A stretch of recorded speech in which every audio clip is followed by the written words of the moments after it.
Pace ebene sahabat GPIC Kapusin dimanapun kalian berada, semoga dalam keadaan sehat.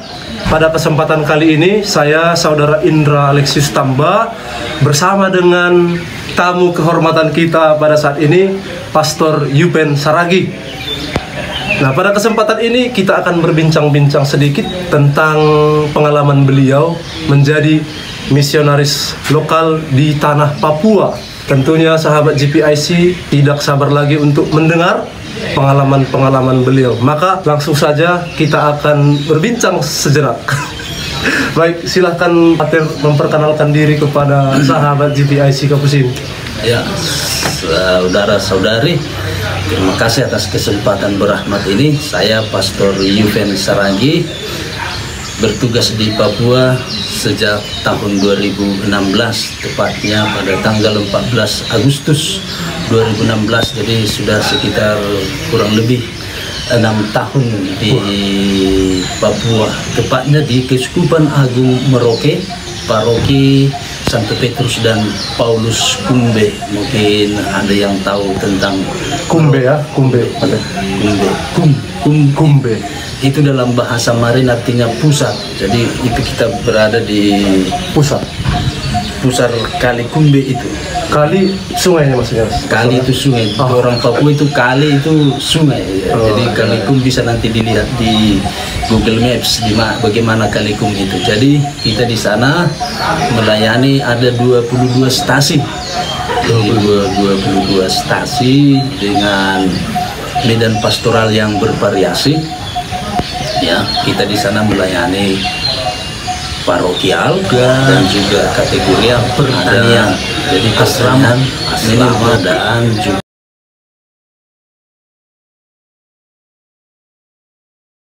mengajak masyarakat Papua untuk bercocok tanam, belajar bertani, khususnya tanaman padi, karena Presiden Jokowi pada waktu itu membuka lahan untuk pertanian. Jadi kita berkecimpung di sana sekaligus mengajak umat, khususnya umat lokal orang Papua, untuk bercocok tanam, khususnya untuk padi dalam rangka suasana ibadah pangan nasional.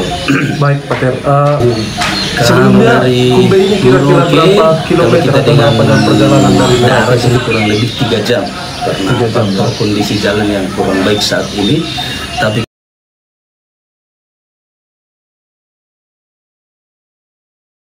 kalau kita lewat penyeberangan ada 2 alternatif ya, itu kurang lebih 1,5 jam.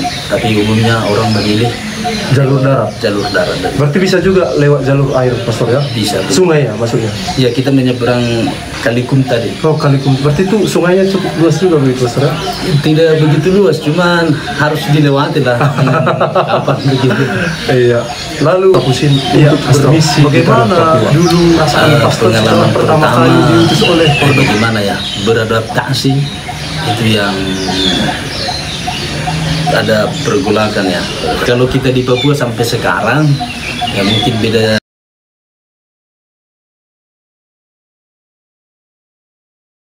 Tidak ada karyawan ini semua mandiri, kami di sana masak sendiri, cuci sendiri.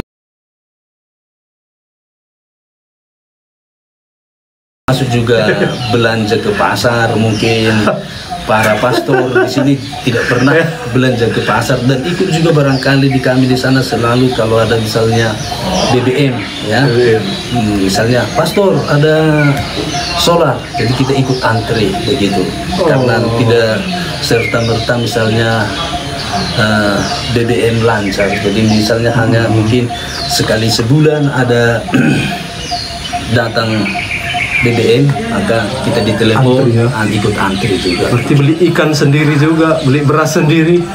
Semua ya? Beras untuk saat ini kita tidak beli karena sudah Oh, hasil pertanian sendiri ya, Pastor ya? pertanian sendiri. Nah, oke Pastor. Lalu bagaimana tanggapan masyarakat di sana dengan kehadiran Pastor di tanah Kumbe tadi, teman-teman? Pertama, pengalaman saya, kita hadir bersama dengan umat, artinya langsung terlibat di situ bersama dengan mereka, mengalami situasi ya, kalau orang namanya masyarakat khususnya orang masyarakat perang itu masih apa,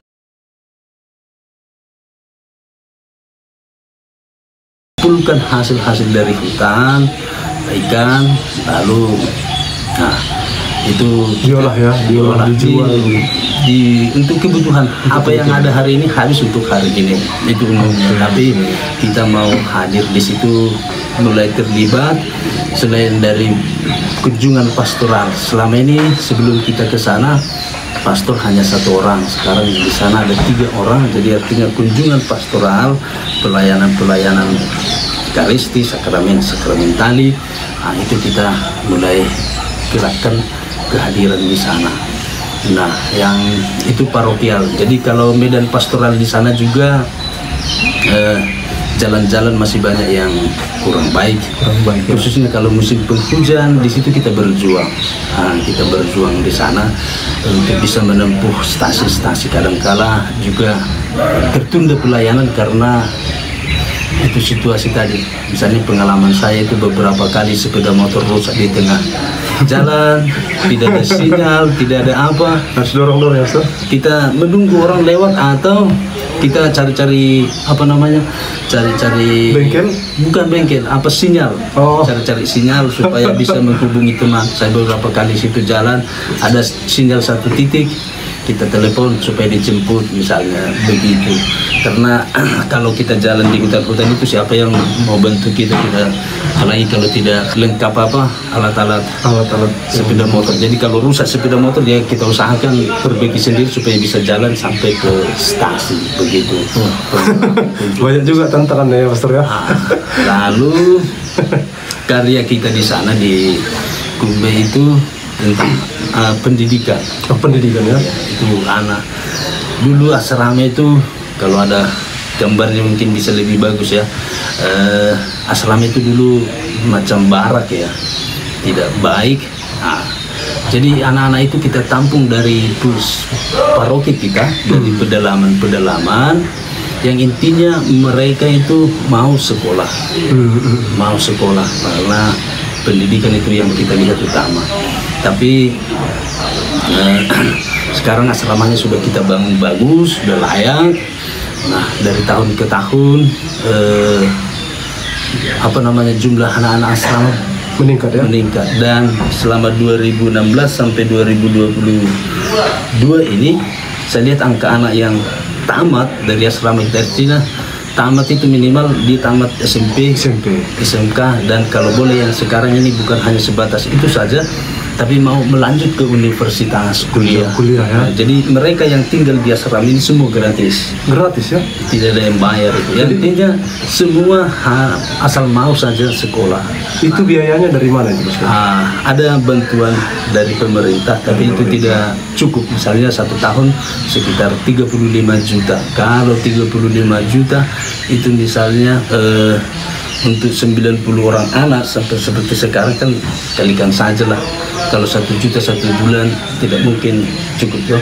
Maka itu tadi kita ke sawah tadi menanam padi. Jadi kami di sana tanam sayur, tanam padi, untuk tanam sayur, pelihara ikan. Jadi kita bebek, ayam, itulah untuk konsumsi kita anak-anak asrama ini. Jadi kita berusaha untuk supaya tidak tergantung sama orang lain, tapi berusaha untuk mandiri.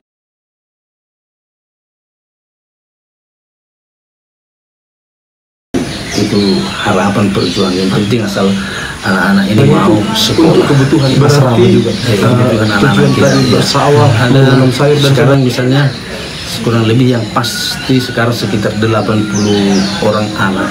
80 orang dari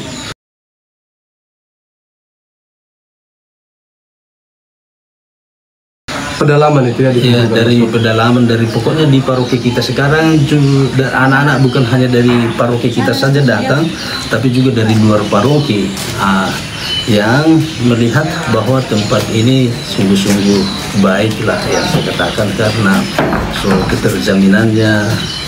Kalau dia selama ini juga kebutuhan mereka itu kita penuhi, misalnya pakaian. Itu yang juga kadang-kadang ada anak dari kampung datang hanya baju di badan aja ya, hanya baju di badan, dan di sana diperlengkapi ya semuanya. Kau kenapa tidak sekolah? Itu bahasa, aduh bapak kita tidak ada baju, jadi masa kita harus belanja kalau segala macam. Jadi sesudah kita padi yang sedikit itu kita usahakan dapat mungkin untuk mandiri, kira-kira begitu. Walaupun kita sadari masih banyak kekurangan, tetapi syukur ada orang-orang yang memberi hati,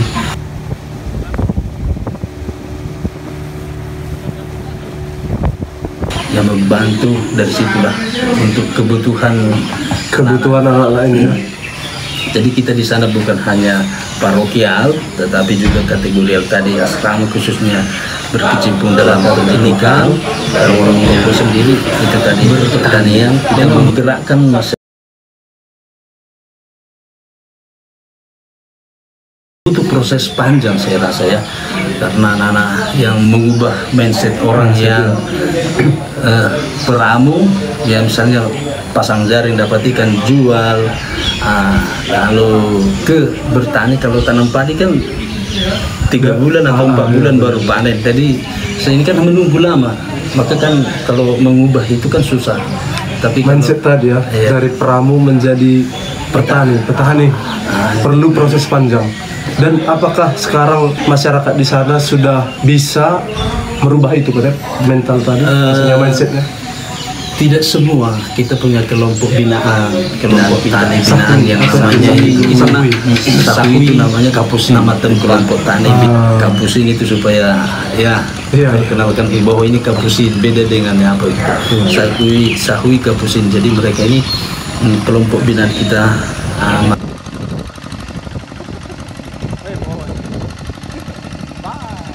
Maka mereka ini kita dampingi bercocok tanam padi, dan ada beberapa keluarga yang setia ya, dan sudah merasakan. Jadi misalnya anggota kelompok kita itu sekitar 20 orang binaan ya, 20 orang, tapi yang 3-4 keluarga yang setia ini sudah bagi kami, bagi saya ya, sudah sesuatu. Artinya mereka sudah merasakan gitu hasilnya ya, dari bertani. Bisa tanam padi 2 kali cuaca panen ya, tapi situasi biasanya tahun ini di 2022 ini mungkin hanya sekali saja karena pupuk langka juga. Nah, selain tadi untuk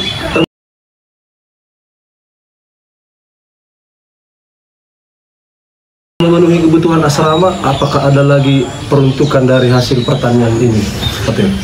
Hasilnya hanya untuk memenuhi karena biaya sekolah mereka, karena untuk listrik saja tidak cukup tuh. Listrik saja kalau saya hitung itu sekitar 1,5 juta atau 2 juta per bulan, tambah lagi misalnya itu minyak goreng, bumbu-bumbu misalnya kan, itu kira-kira apanya. Jadi tidak, ya pas-pasan bahkan minus juga. Minus ya? Minus. Maka istilahnya kita di sana baku sumbang. Artinya kita minta umat yang tergerak hatinya yang mau menyumbang, misalnya ada juga umat yang mau menyumbang beras. Itu tadi karya kategori itu ada di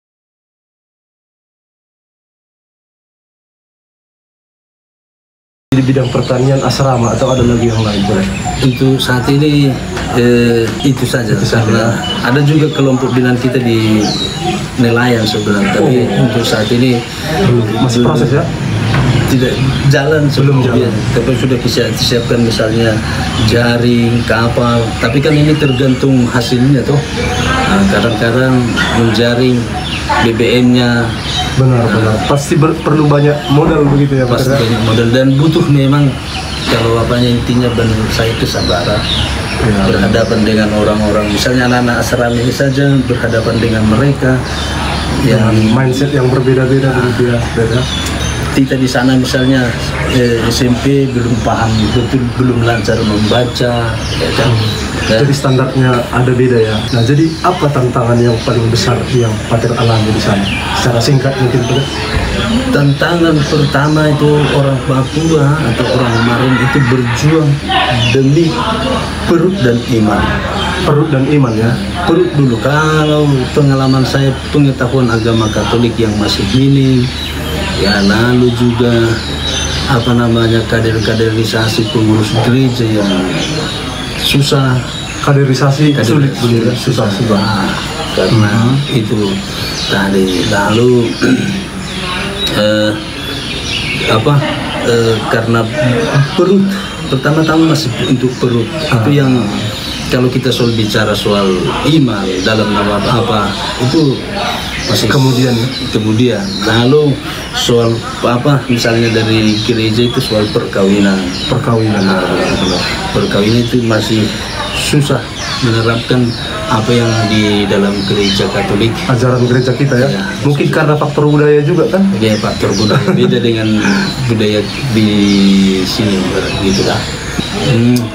Untuk orang Marin ada sesuatu ketakutan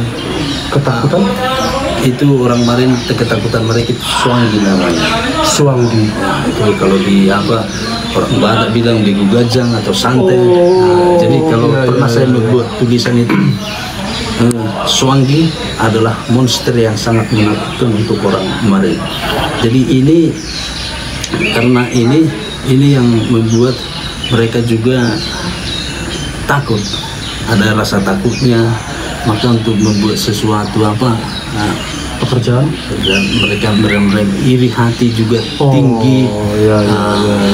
Jadi begitu, Semos lah ya, senang melihat orang susah melihat orang senang. kira-kira begitu apa. Jadi masih main santet-santet di sana berarti ya. itu masih tinggi. Dan apakah itu benar ada Pater? Saya bagaimana saya katakan, tapi mereka meyakini itu kan begitu. Nah, budaya mereka meyakini itu masih perjuangan berat. Lalu dari segi taraf hidup juga ya, itu tadi orang Marin berjuang demi perut, perut dan iman. Jadi bagaimana masyarakat Peram ini kadang-kadang memenuhi kebutuhan hidup. Nah, misalnya kalau saya ke stasi itu sering misalnya kalau tidak bawa bekal ya kelaparan misalnya kan. Harus bawa bekal ya. Harus bawa bekal. Jadi kalau ke stasi gitu ke pelayanan bawa beras, kopi, gula, Indomie, itu yang praktis misalnya kita bawa ke stasi. Beda dengan misalnya kalau di Sumatera ini ya Langsung disediakan. Minimal lah ayam dipotong ya Mas. Berarti kalau di sana kita yang harus menyediakan semua ya, jangan berharap kepada umat, murni pelayanan ya. Iya, murni pelayanan. Lalu dari segi apa namanya biaya juga ya, kalau soal bicara soal derma jangan bicara soal derma ya, atau kulit ya persembahan sana kan ya, dan memang bukan itu yang utama masih kita ya, artinya kehadiran lah, hadir bersama mereka, menemani mereka mengalami apa yang mereka alami ya kan. Pengalaman saya di sana selama kurang lebih 6 tahun itu soal tentang selain medan pastoral juga ya. Iya, medan pastoral yang tentu sulit kan, karena kepedalaman ya. Iya. Apakah semua bisa naik kendaraan atau ada juga yang jalan kaki Pastor? Untuk sekarang ada, kalau di paroki kita bisa dengan kendaraan, dan ada yang memang harus ditempuh dengan speedboat. Speedboat ya? Ya itu di Kalikum, itu Kalikum B ya. tadi, dan ada Kalibian. Iya, Kalibian. Nanti ada sekitar 5 stasi atau 6 itu ya, 6 stasi yang harus kita tempuh dengan speed atau perahu itu ya, perahu tempel namanya itu. Jadi paroki juga belum punya speed ini, belum punya speed, maka kita sewa. Maka kalau turun ke stasiun pengeluaran juga banyak ya, rata-rata di atas 1 juta lebih. Sekali ke stasiun di atas 1 juta ya. Nah, kalau di sini kan paling ya Bensin lah, bensin, oli dicampur, perjalanan setengah jam. sewa speed, lalu drivernya. Driver juga harus disewa. Ya, saya belum bisa bawa itu kan. Artinya 1 juta lah. Lebih 1 juta biaya setiap prestasi begitu. Ya, misalnya kalau bensin misalnya kurang lebih 100 liter, kalikan saja misalnya kalau pertama saya kan 15.000, berarti sudah itu saja sudah 1,5 juta. 1,5 juta. Belum lagi oli campurnya, belum lagi sewa perahunya, drivernya lagi ya. Kalau kita hitung-hitung misalnya beras, misalnya 1 stasi 5 kilo, nah, kira-kira begitu. Baik Pastor, jadi inilah pertanyaan terakhir. Oh iya, silakan. Apalah kesan pastor yang paling pastor ingat selama berkarya di sana? Mungkin ada suatu pengalaman yang berkesan. Pengalaman yang berkesan itu kita merasa Diterima ya, penerimaan itu ya. Iya, saya sudah diangkat jadi anak adat. Anak adat ya? Ya, saya sudah menjadi orang Papua sendiri, maka wajar juga sudah seperti orang Papua. Jadi sangat membumi begitu ya, Pastor ya. Jadi ada nama pastor nama Papuanya?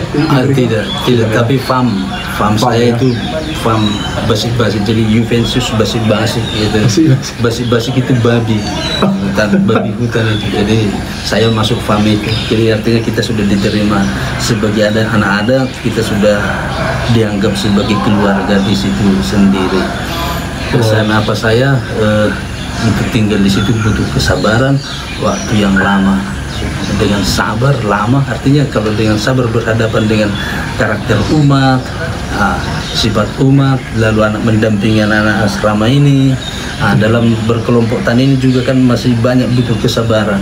Kita lahan sudah diolah, sudah apa tinggal handuk, itu pun juga kadang-kadang tidak dilakukan karena itu tadi.